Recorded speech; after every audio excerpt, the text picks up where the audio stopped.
Magic is found in every room, where people connect over a shared purpose. In this weekly podcast, Luke, Hannah and Chris explore the role of purpose, courage, mindset and culture in every leader's quest for transformational performance. Hello and welcome to Magic in the Room. I'm Chris Province. And I'm Luke Freeman, and today we are incredibly excited because we have Wendy Togami with us, and I'll introduce her in a moment, but first I'm going to do housekeeping. So we're in the middle of this season, and we're talking about intentional leadership, and if you've listened to this season, it's around, how do we notice when something could be better? How do we make conscious choices about how we're going to engage when we see something that could be better? And then kind of the crux of all of that, how do we actually have the courage when we've noticed something to move in and make the change instead of just thinking about it?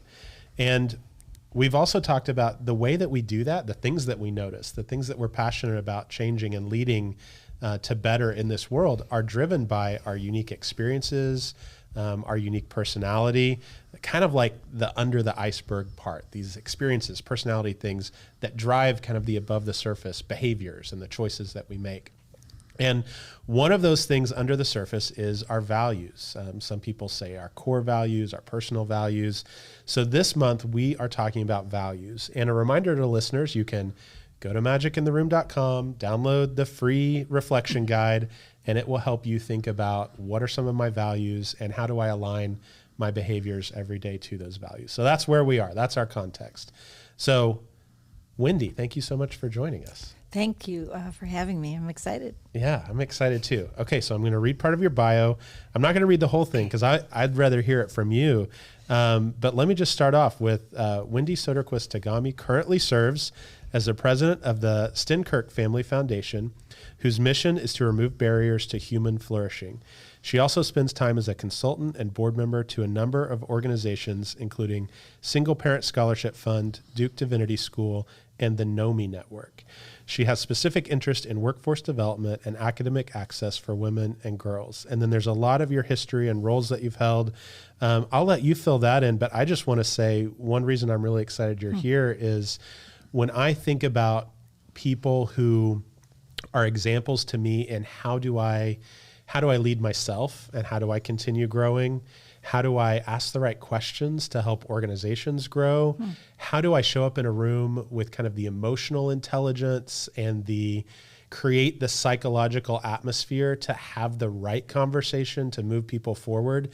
You are one of a handful of people that really come to mind and serve as an inspiration to me. And I've had the privilege of just being in a few, strategic planning sessions and development sessions with you.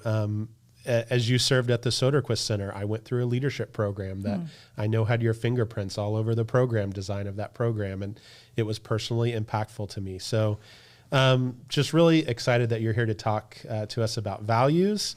What else? What else should people know about you?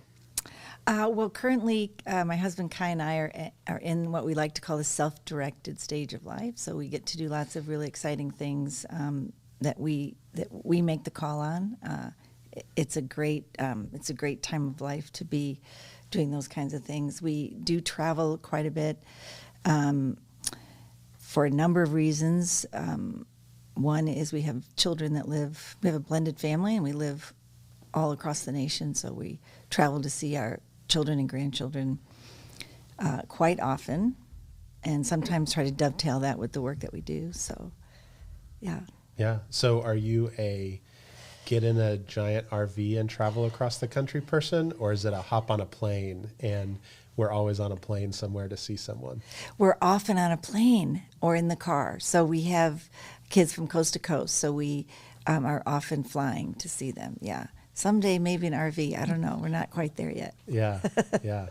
Well, I mean, I'll say that's one thing I love about our work helping organizations too, is that, after this meeting, I'm getting on a plane at Northwest Arkansas Regional, going to a wedding in New Jersey, and then flying to Sacramento to speak at a conference. Wow. And while I'm like, oh, I'm a horrible parent, my kids are at home for the next few days without me, on the other hand, there's something really fun about being able to say, okay, north of Sacramento where I'm going to be, hey, there's a great hiking area in Chico. Can I take a couple hours and just immerse myself in that space? So this combination of like serving people, but also seeing beautiful places. Yes. I'm kind of right there with you. Yes. We always take an extra day and do something. I mean, it's really broadened our love of the country and what it has to offer. So yeah, it's great. Okay. So values, what are values? How do you think about values? And I'd love to hear just kind of your history. How did you get interested in this idea of personal or organizational values? Thanks. Thanks, Luke. My entire career has been in some sort of way looking at values. I didn't know that it was, I think, until about halfway through. But my time at the Soderquist Center was based on how do we have conversations with organizations that help them look one layer below what they normally look at. And value-centered leadership was, when we began, in 2000, I mean, no one was really talking about it in those terms. And so part of what's always been interesting to me is looking at one level below where we tend to look at, where it's easy to look at. And so our work with the work with the Soderquist Center really was bringing value-centered leadership into the workplace in a way that we thought was really practical. I think, as we've talked about before, my ideas around values have evolved, and I think currently I love thinking about values in terms of overall principles. Unifying principles in particular. What are the kinds of things that make sense, that help me make sense of the decisions I make, even on how I spend my time. So for example, I mean, one of the metaphors I always have running in my head is that, like, I want to be a river. I don't want to be a puddle. Like, I want to be a river, and a river needs banks, and the unifying principles of values that I have in my life are those banks, and they keep me moving, right? And they keep me flowing. They also keep me from going all over the place. So I think its values are really about what are the big ideas that should or are impacting the way that I go about my life. Same idea with organizations. I mean, I always think of this one, particularly you mentioned the Soderquist Center, collaboration was one of our values, which is like, what is that? Right? What is that? I mean, how does that look? How do we know that we're collaborating?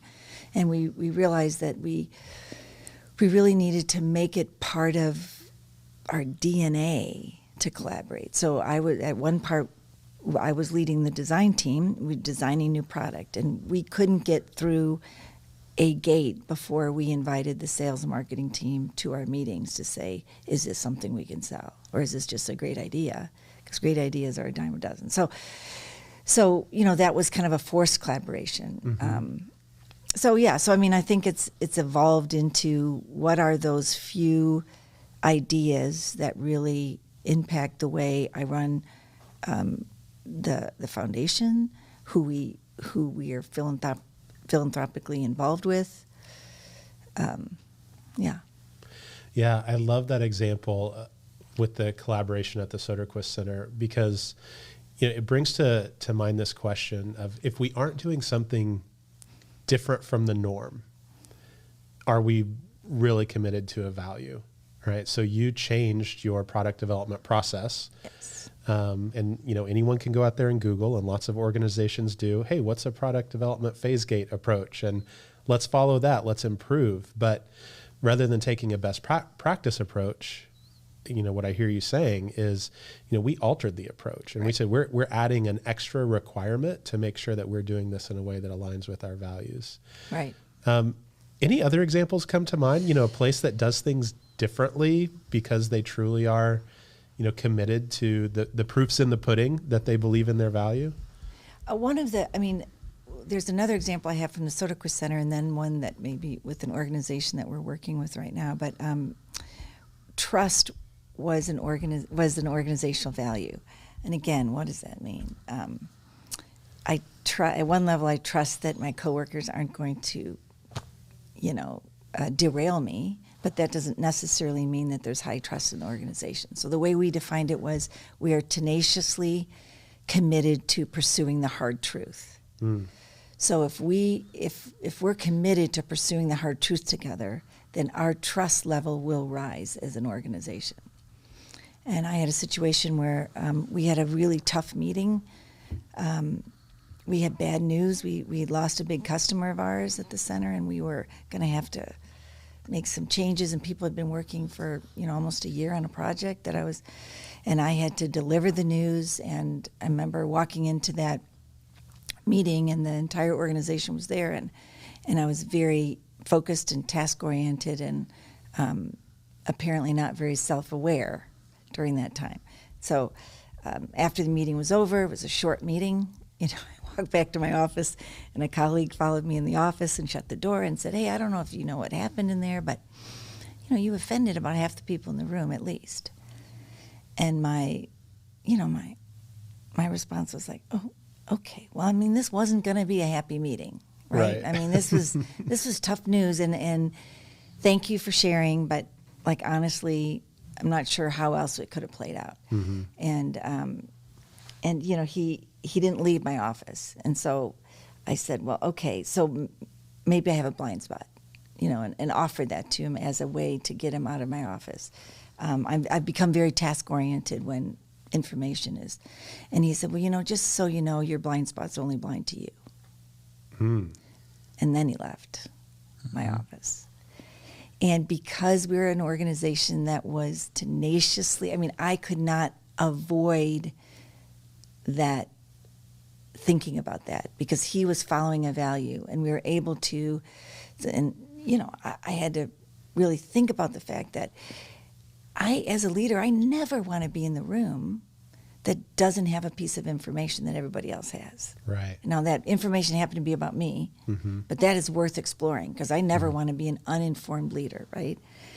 And that's, so that's a really great example of us. I didn't like him a lot that day, right? I didn't want to be around him. I was trying to make it through. But what he was living out our values, and it ended up being one of the best lessons early on in my senior leadership part of my career that was helpful to me, is that what are your blind spots? The more you know about them, by definition, you are blind to them, which means you need someone to tell you what that is. So, that's an example that comes to mind for me. Well, I've got a question on kind of exploring the blind spots. How do you go about finding or asking people to hold up those mirrors and say, how am I showing up? Yeah, it's become very specific for me. So it's a little bit like therapy, right? Like when you first go to a therapist, if you've ever been to one, you kind of agree with if they're good. You're like, "Oh yeah, I can see what you mean." But if you stay with them for the hard work, then mostly you're saying, no, that's not what's going on. And so when I have someone close to me that is saying something that doesn't sit well with me, that is a trigger for me, that I need to think about that. I had a senior leader who I reported to in an organization, and every once in a while he would come and find me, and he would say, do you have time for this meeting? I know you're going to disagree with me, and I need that in the room, right? So it's something inside that happens when you're you trust this person, they have your best interest in mind, but they're telling you something that doesn't sit well with you. It might be a blind spot, maybe not, but it might be.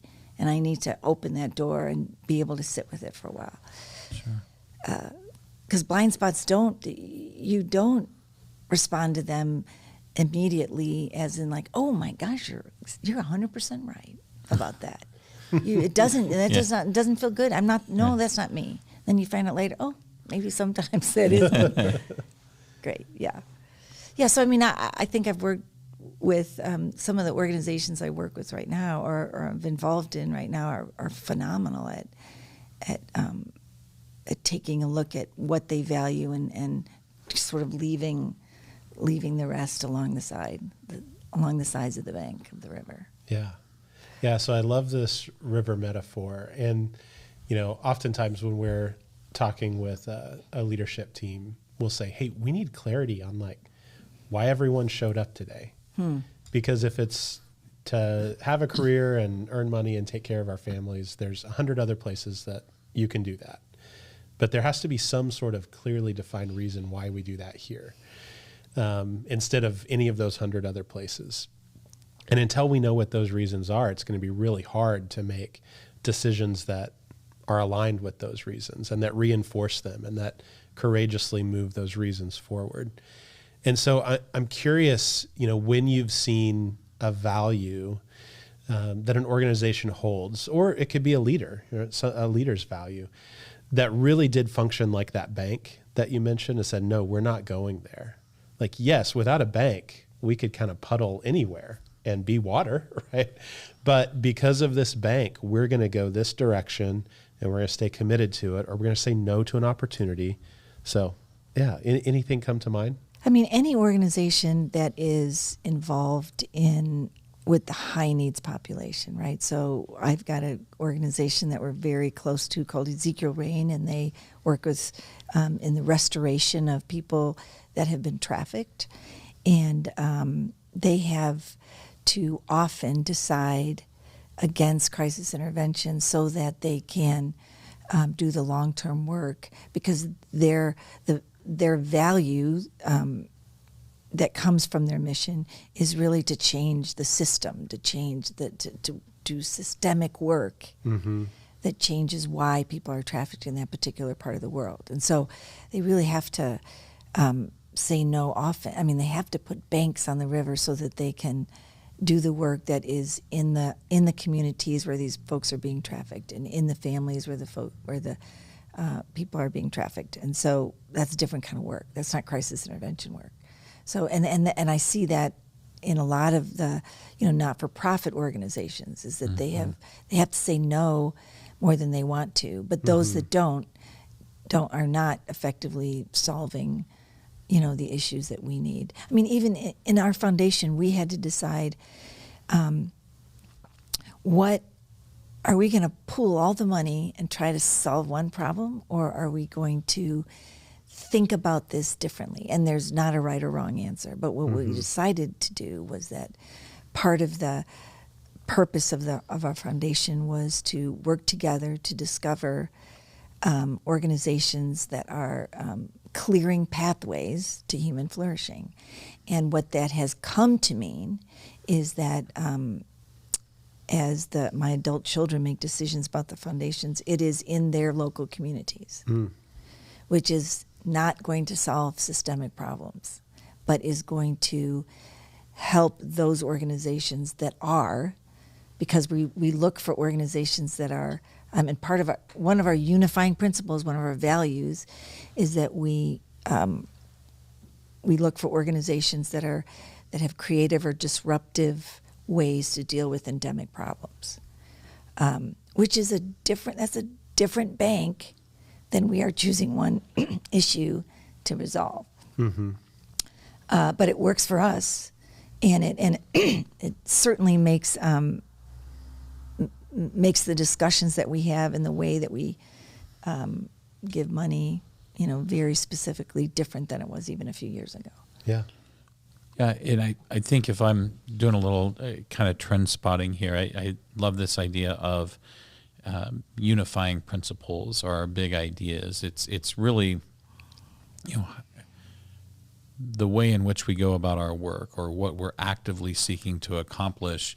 I think there's a legacy model out there where it's like, well, when we name values, it's trust and integrity and stewardship, 10 of 14 other words, right?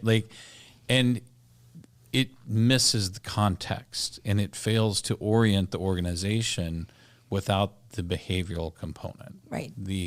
So whether we call them unifying principles, big ideas, commitments, I mean, kind of the trend is moving from these one-word values or a definition of a word and doing the contextual interpretation to say, what does this mean here? Right. And how does it orient our organization? And how does it put a lens on our decision-making? And how does it get things moving, right, or provide us energy? My question would be, when you're going through the discovery of that process or the discovery of those principles with an organization, how do you break the ice on that conversation? What tools are you using to really get at how this organization wants to exist? Yeah. So one of the things that is very helpful, it's been helpful for me personally, is to take a word like excellence, it's great value, and have the people in the organization describe what does excellence looks like. How do we know it without using that word? How do we know we're being excellent? One of the organizations I was a part of, excellence was one of our values. And what we decided as a group after this discussion of, well, how do we know? Because it's not just having all fives on our survey. That doesn't actually give us a lot of information at all. It tells us we're not failing. It does not tell us we're excellent, right? It only tells us we're not failing. So our definition was we knew we were being excellent if a customer gave us unsolicited praise. So we had surveys, sure, that was helpful. We knew we weren't failing. We had people shake our hands as they left the door. But if someone called us or someone sent us an email or we overheard someone say, then we knew we were doing excellent work, unsolicited praise. So even if I called one of our best customers and said, hey, we need you to say something about us, I can do that, but that wasn't a forum that didn't support our value of excellence. So that was very specific to our organization. But it came from that initial conversation. Well, what would it look like if we couldn't use that word? Again, a foundation it's a family business, right? I mean, it's with family. And we had lots of discussions about what do we want to look like? And we came up with the big ideas and one is that we're a learning organization. And we help and we let what we learn impact our identity. Well, that's very different than another, a one word that I could have used. What that tells me is we have got to look different today than we did last year. And if we don't, we're not living out one of our values.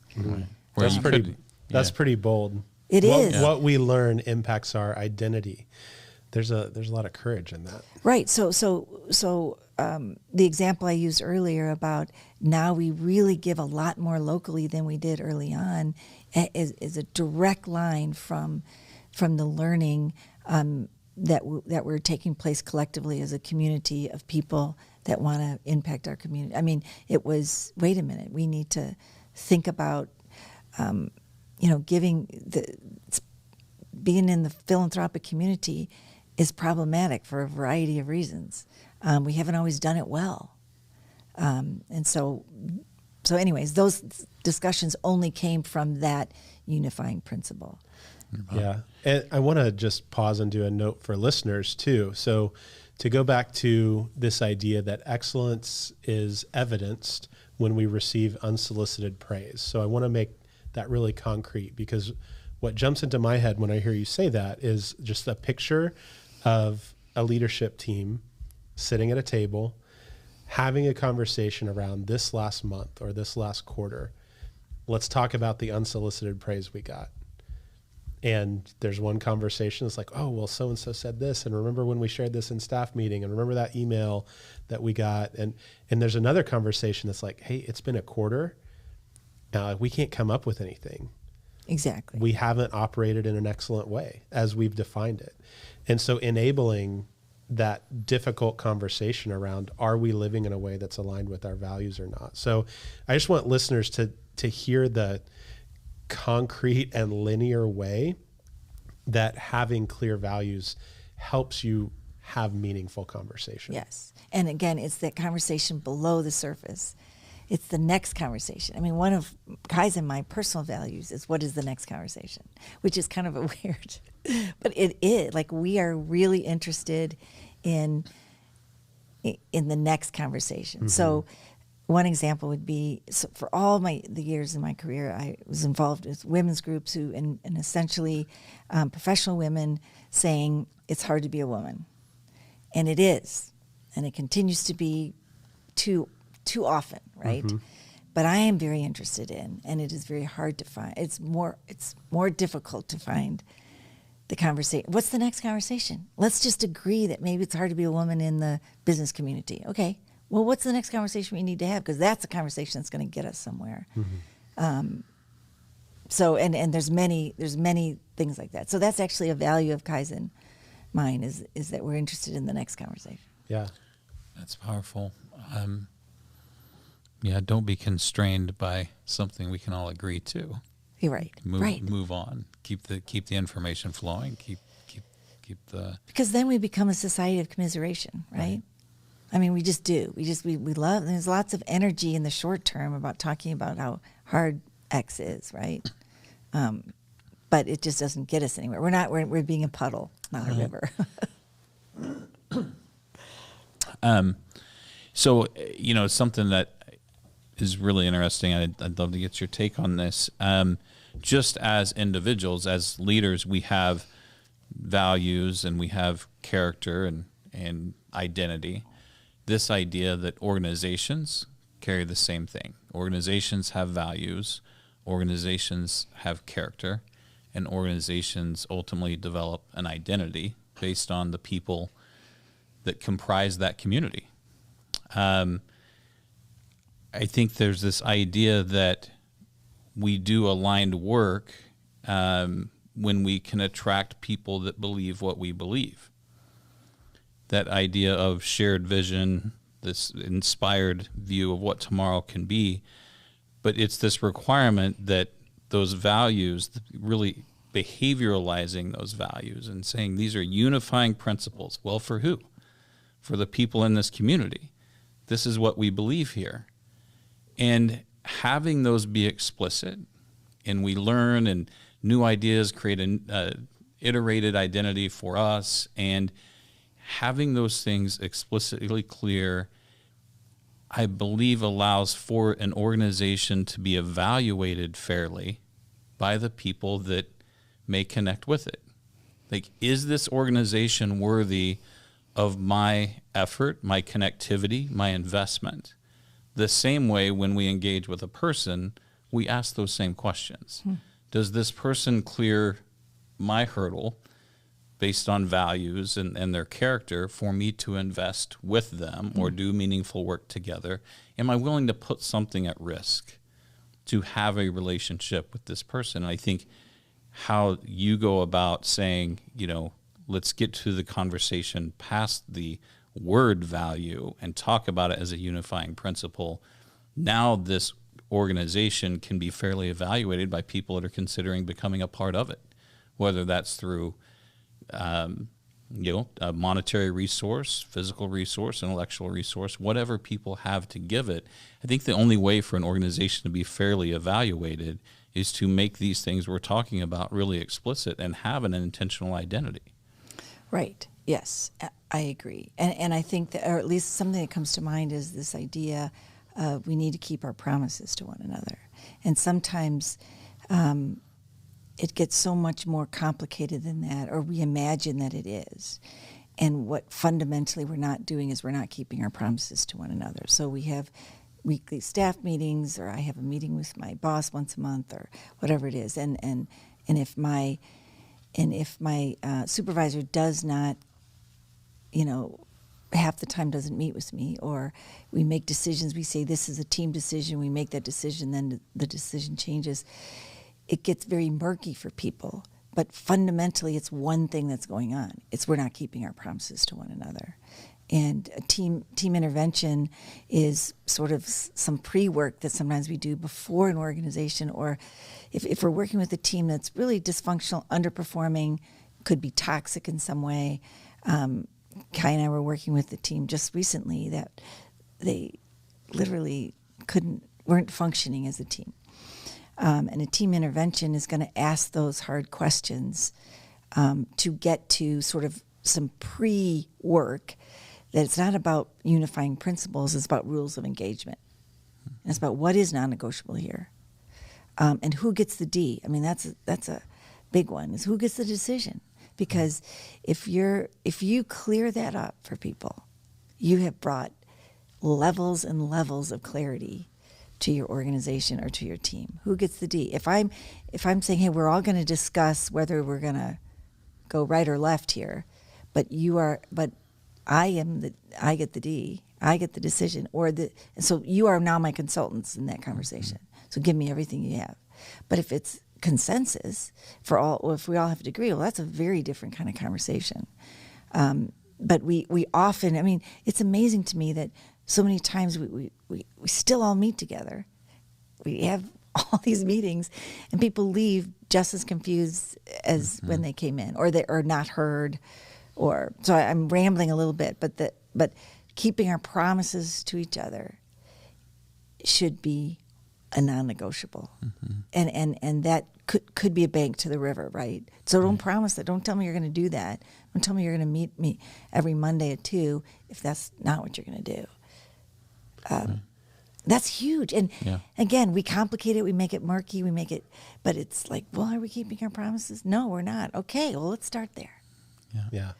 Well, the question it brings to me, and I might lose some listeners, so I'm going to try and bring everyone along here, is, are values Maslowian, right? So what I mean by that is, do we have to have some basic shared values that aren't being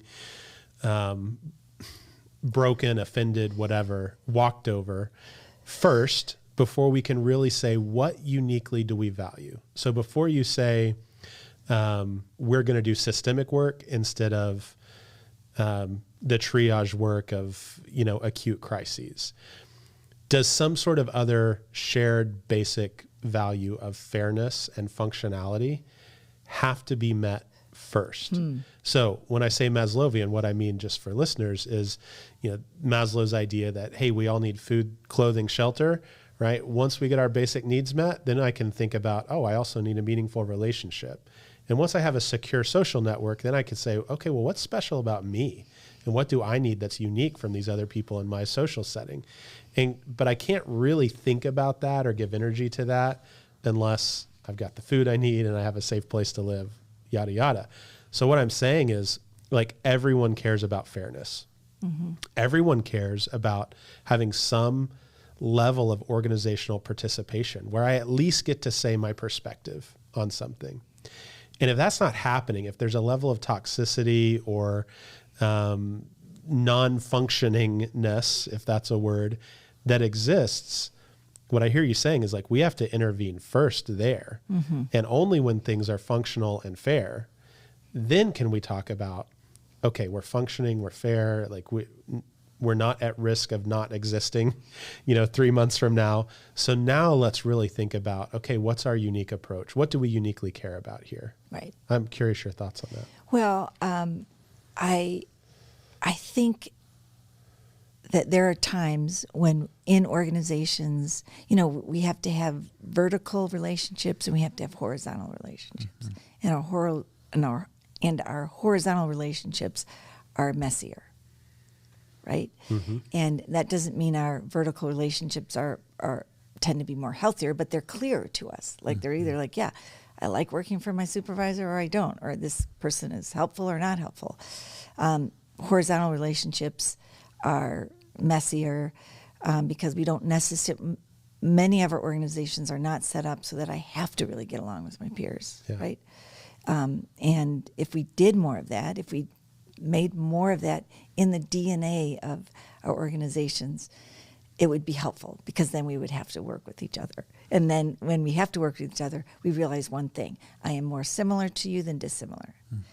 And oftentimes our entry point into organizations, and again, our lived experience is that we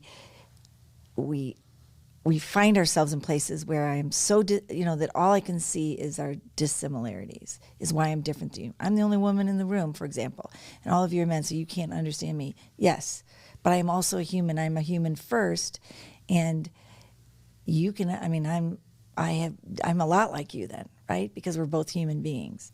And so sometimes we have to flip the conversation.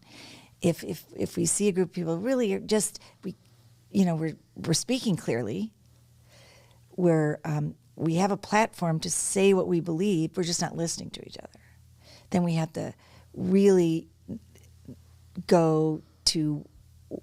we have to sort of back up and say, well, begin with where we're similar, which is a little more awkward way of saying what you just said, right? So, but I still see that, and I see it all the time. And I see it even with groups and teams that do get along well. Sometimes we have to back it up and say, okay, we can't have the discussion about values right now because we're not talking about our unique proposition. We're talking about the banks we're not talking about what we do, but we're talking about how we do it, how we interact with one another. I want to maybe take us intentionally on a little bit of a tangent because it's not necessarily what we think about as traditional organization, but I think your perspective on this question can be helpful to a lot of people. And that is, as a leader, we lead teams, we lead organizations, we lead communities, and we lead families. You and your husband, Kai, have a blended family, like you spoke to. You got 6 children, right, between you all, and 12 grandchildren. And I think anyone that has experienced, the blended family and raising kids together, in that environment, there are specific challenges to that. And especially, very rarely do 2 parents have exactly the same values about how their children are raised. So now we have this all coming under a roof, and somehow we've got to figure out how to get this thing to perform, right, and be healthy and not so different than organizations, right? I would just really interested in where you found challenges and success in leading a blended family with your husband, and ultimately, what in that realm, what removed those barriers to flourishing for you all? Yeah. It's a great question because it does translate back into the workforce, I think. And Kai and I learned a lot about what not to do. So we blended a young adult family. So when we married, our children were mostly out of the house. We had 2 kids in high school. And so we never all lived together, which, again, is very different than some of the blended family. There are different skills, I think, than what we needed. But we were under the, impaired perception that we were all very happy about this blendedness. And we weren't, right? And so one of the things that we've learned, maybe I should tell you where we are today, and you can sort of see the road that got us there. But 2 things that really helped us. One is a current value of ours, Kai's and mine, and that is that we pursue growing and intentional relationships with our adult children. And that is, there's a lot there, because if I'm assuming that this relationship is growing and it is intentional, that is on me. That is not on my children. And so we have to meet them where they are at. And it doesn't mean we try to get all of them together all the time. It does mean that we need to be part of their world. And so we travel to see our kids across the nation and for short amounts of time, but we try to fit into what they're doing. And growth looks different with families they have their own family systems now. So the intentional part of that is, you guys talk a lot about intentional leadership. So that is a leaning in skill, right? Mm-hmm. So we can define it lots of different ways. The way I would define it is leaning in. So again, that's on me. I'm not asking you to lean in, but I am saying I will, no matter what you do, lean into this relationship. which means I'm going to make mistakes. I'm going to lean in too much or not enough or sideways, and I'll take, like, I'm willing to stand in that space. And that's been really helpful for us, because what we've done is we've learned from our kids what growing intentional means for them, and we've even had those discussions with them. This is our value. We're going to keep coming. We're going to keep coming at you. But what does growing and intentional look like for you? And we've learned, and it looks different for different people. So that was very helpful space that we got to. And I think the other maybe precursor to that was have open arms and open hands and be happy with whoever shows up. And so I no longer spend time or spend much time being sad about who isn't engaging. I am very thrilled. I mean, we keep opening up our hands and our arms, and are really happy with who shows up. And in that way, they have all, like, I imagine Kai and I stand, with our leaning in their own way, they've all sort of turned and are leaning in their ways. And we're getting to know some beautiful people. And also we're actually learning a lot from them. They're, both Kai's and my children are, children of divorce, right? I am not a child of divorce, and neither is Kai. And so we have a lot to learn from them. And that only makes us better. That only makes us more full. So how do we translate that into the workforce? I think that idea of, for me, intentional leadership, part of it is leaning in, and you're the one that takes the hits for that. And you'd be like, yeah, that's what I signed up for, right? It's not being a leader is not a protected space, and it's not, so many times in the larger organizations that I've worked with in my career, leaders who become officers, the leaders who become senior leaders in the organization, they often enter the room with, more often than not, they enter the room with, I am a leader, therefore I lead. And the ones that are most successful, and there's less of those, that are senior leaders in organizations, they walk into a room and their posture is, I am a leader, therefore I have more to learn. And those are two very different postures of leadership. And that doesn't mean you don't have confidence in, your leadership, but you always are asking the person, you're always saying, I could learn something today. I could learn something from these people in this room. And that's the way we approach our family. It's like, I could actually learn something today. So I don't know. It translates really easily for me. I think I'll go ahead and make another couple of call outs, is this idea that, and guess what? My kids didn't choose to be my kids. Right. I chose to be their father, Yeah. And by the same token, I raised my hand to lead. I said, I want to be responsible for the well-being of other people. But it doesn't mean that the person reporting to me chose for me to be their leader. So I think that's an element that there's some crossover with, and this idea of, I can't sit back and wait for things to happen. I have to meet my children, the direct reports that I've stewarded. I have to meet them where they are. Yeah. Because I'm the parent. I'm the leader. That's my responsibility. And a lot of times I see, especially in family settings, we dig our heels in. We're like, well, if you don't show up to Thanksgiving, there's all this suffering involved, right? And it turns into a big thing. Then Christmas is ruined. Everybody knows the stories. But where did that expectation come from? Like, that kid didn't pick you. You picked them. Right. Go meet them where they are. Yeah. I think it's just really helpful insight. And the way, you have just incredible language about, here's our value, right? Like, we're going to pursue growing and intentional relationships with our adult children. And you're very clear about what you believe and how you action these things.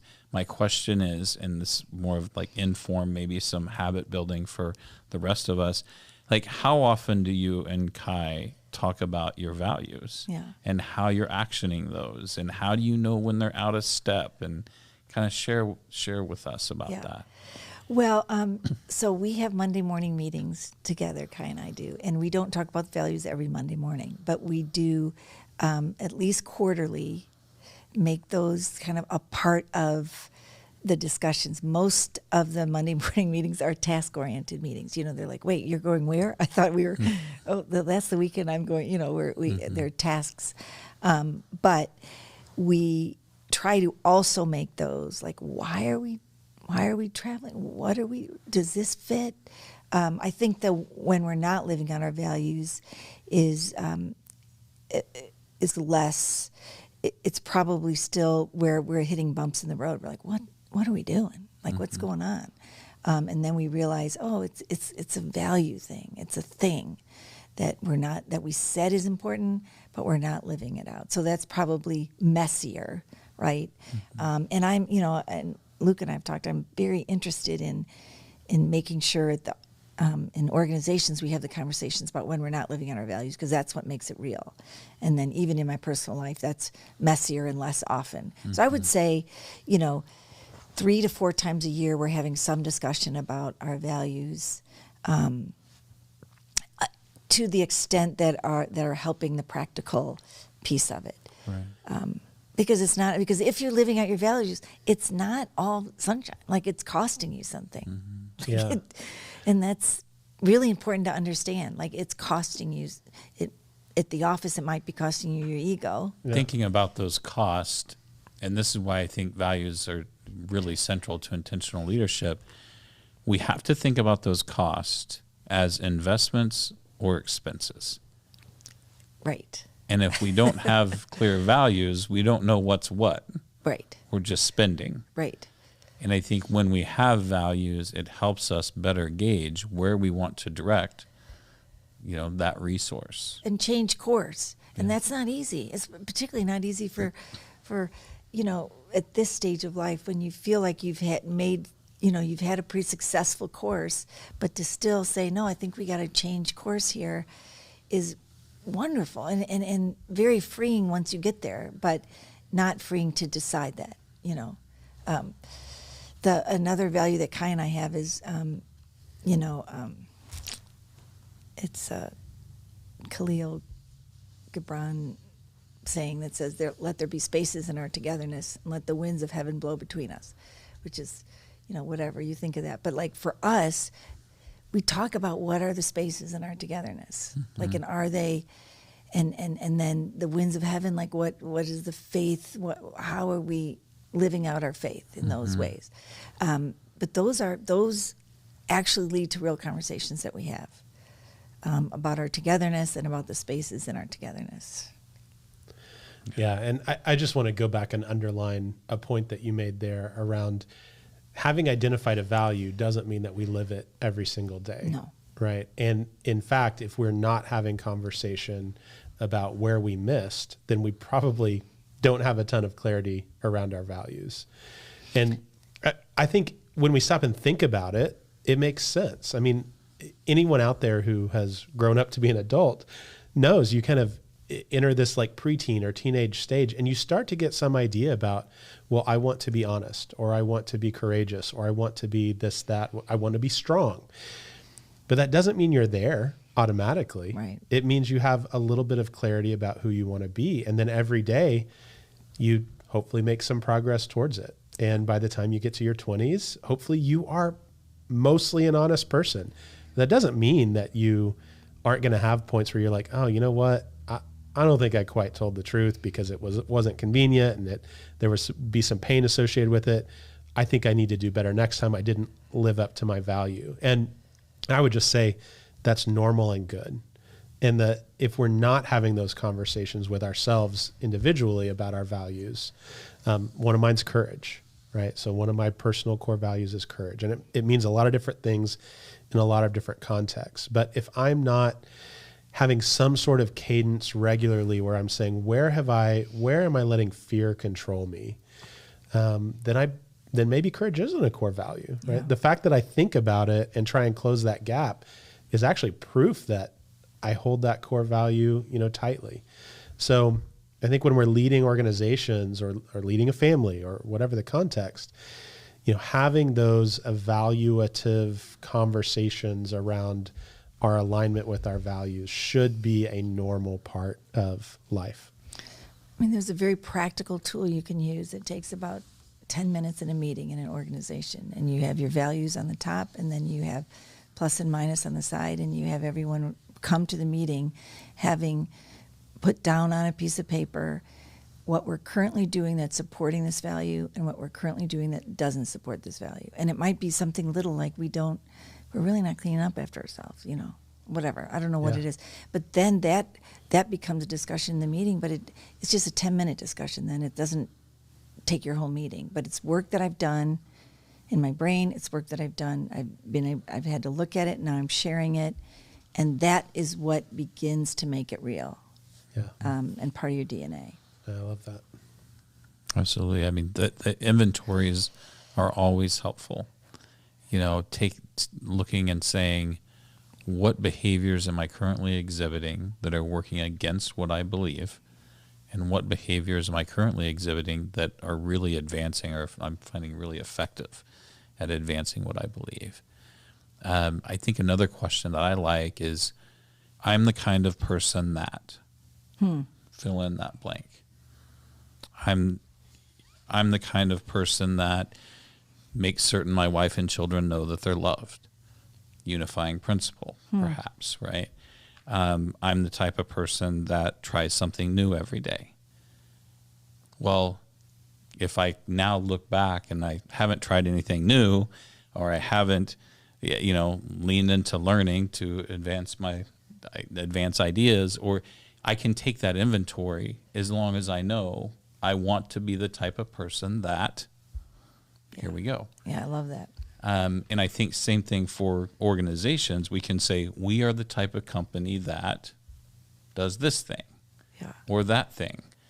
And if we want to get at our commitments, I think that's one way to, if I was to use USA Today kind of language to get us to a unifying principle, what kind of person do I aspire to be? Yeah. I want to be the kind of person that does this thing.